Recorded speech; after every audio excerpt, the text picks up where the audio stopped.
আমরা কেউ কিন্তু বাকি বিধায়ক যাদের কাছে ফোন যাচ্ছে, যারা আজকে গেটওয়ে হোটেলে মিটিং করেছেন, আমি তাদের অনুরোধ করব, আমরা কেউ নির্দল জিতে আসিনি।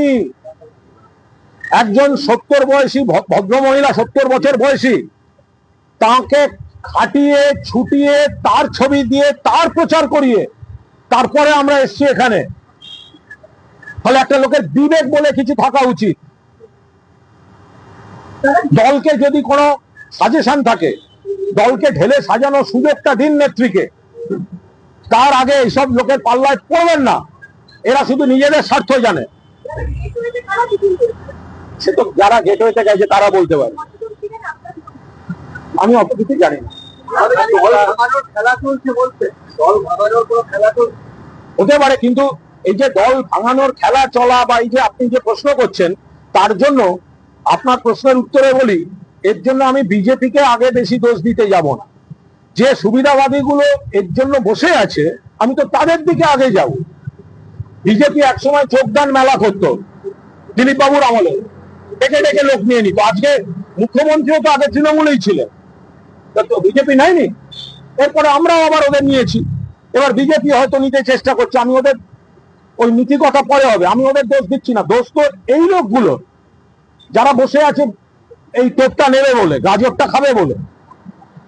একটা কৃতজ্ঞতা বোধ থাকবে। আই রিপিট, আমি বাকি বিধায়কদের হাত জোর করে অনুরোধ করব, যারা এই কৃতজ্ঞতার পাল্লায় পড়ছেন, আমার একটা অনুরোধ, আমরা কেউ নির্দল জিতে আসিনি। আমরা জিতে এসেছি তৃণমূল কংগ্রেসের প্রতীকে, তৃণমূল কংগ্রেসের দলের প্রার্থী মমতা বন্দ্যোপাধ্যায়ের ছবি ব্যবহার করে, এবং মমতা বন্দ্যোপাধ্যায়কে যারা ভোট দিয়েছেন সেই ভোট আমরা পেয়ে বিধানসভায় এসেছি। দম থাকলে নির্দল হয়ে আলাদা নিজেরা জিতে এসে তারপর আমরা এসব করতাম। আমরা জিতে এসেছি তৃণমূলের হয়ে। আর প্রথম মিটিং এর পর আমার যদি কোনো অভিযোগও থাকে, আমি মমতা বন্দ্যোপাধ্যায়কে চিঠি না দিয়ে আমি দিচ্ছি স্পিকারকে।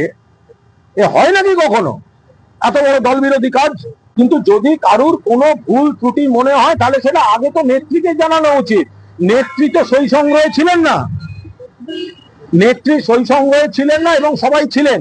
কে কখন সই করতে মিস করেছেন, কে আগে করেছেন, কে পরে করেছেন, এর মধ্যে আমি ঢুকছি না।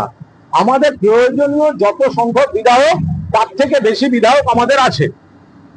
এবার এরা যদি নৈতিকতা অনৈতিকতার কথা বলেন, তো ভোটের আগে, ভোটের দিন পর্যন্ত যে তৃণমূলটা সব ভালো ছিল বলে তারা প্রার্থী হলেন, হারার পর একটা ইস্যু তারা মনে করছেন সেটা খারাপ হয়ে গেল, অনৈতিক হয়ে গেল।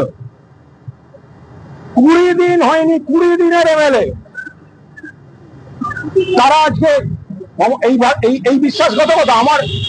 আমার নিজের এই দলের নিশ্চিতভাবে সব কাজ আমার পছন্দ নয়, আমার নিজের অনেক রাগ অভিমান আছে, কিন্তু আমি নির্দল হয়ে বিধানসভায় যাইনি। আমি তৃণমূল কংগ্রেসের প্রতীক মমতা বন্দ্যোপাধ্যায়ের ছবি লাগিয়ে ভোট করেছি। মমতা বন্দ্যোপাধ্যায়কে যারা মুখ্যমন্ত্রী চেয়েছেন, মমতা বন্দ্যোপাধ্যায়কে যারা ভালোবাসেন, তাদের ভোট আমি পেয়েছি। আমি কি করে আমি বেইমানি করবো? কিভাবে আমি বিশ্বাসঘাতকতা করবো? আজকে যদি ওনাদের অভিযোগ, আমি ঠিক ভুলের মধ্যে যাচ্ছি না, ওনাদের যদি মনে হয় একটা অভিযোগ করা উচিত, কেন নেত্রীকে করলেন না? তারপরে তো সর্বভারতীয় সাধারণ সম্পাদকের সঙ্গে এই দুজনই মিটিং এ বসছিলেন, আমি ছিলাম সেখানে। সেদিনকে তো একবারও বললেন না, তাহলে স্পিকারকে দিলেন কেন? বলার স্কোপ ছিল তো। অভিষেক বন্দ্যোপাধ্যায় এই দুজনের সঙ্গে তো মিটিং এ বসেছিলেন, সেদিন তো বললেন না। সেটা কি করে হতে পারে? বা পরেও বলতে পারতেন, হোয়াটসঅ্যাপ করতে পারতেন, দিদিকে চিঠি লিখতে পারতেন। ফলে শুভেন্দু অধিকারীকে ধন্যবাদ। তৃণমূল কংগ্রেস বিশ্বাসঘাতকদের বিরুদ্ধে যে ব্যবস্থা নিয়েছে, উনি সেটা জাস্টিফাই করে দিয়েছেন। কারণ উনিও বুঝেছেন এরা সব এখন ভালো সাজার জন্য করছে। এরা ভালো সাজার জন্য, ভালো তৃণমূল সেজে বিজেপির ক্ষমতার কাছাকাছি যাওয়ার জন্য করছে, সেটা শুভেন্দু অধিকারী বুঝেছেন। ওরা ওদের রাজনৈতিক কৌশলে এদের মদত দেবেন কি দেবেন না, সে তাদের ব্যাপার। বাট শুভেন্দু অধিকারী অত্যন্ত সচেতন ভাবে নাম দুটি বলে দিয়েছেন এদের এক্সপোজ করে দেওয়ার জন্য। শুভেন্দুকে ধন্যবাদ জানাচ্ছি।